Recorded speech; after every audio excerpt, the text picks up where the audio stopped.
Will, smiling knowingly, then inquired whether the curse had anything to do with too much water.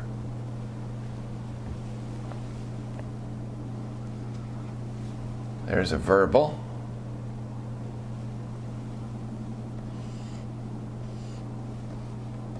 There's an action verb.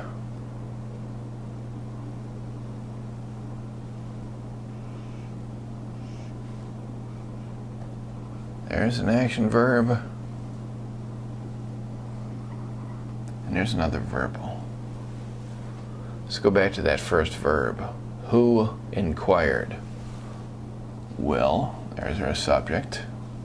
Then inquired, an adverb modifying the verb. Smiling. Smiling is a verb form. It's modifying will. It's a participle. Knowingly is modifying that participle adverbially. So we have a participial phrase, the entire phrase modifying the subject. Whether the curse had anything to do with too much water. We're opening a subordinate clause. Should open at the end, should close at the end. Whether is that subordinate conjunction up front. Curse is the subject of had. Had what? Anything. I'm tempted to say anything is the direct object, but then I see that infinitive right here.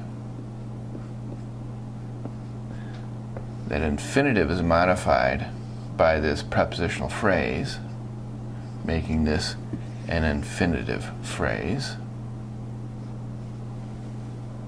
To is modifying much. Much is modifying water. But I remember that of all verbals, infinitives are the most complex, the most powerful. Infinitives can take objects, they can be modified.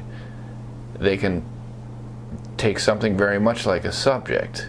And I think that's what anything is here. I think that's one of these pseudo subjects of the infinitive. Anything did with too much water, if we made it into a complete sentence.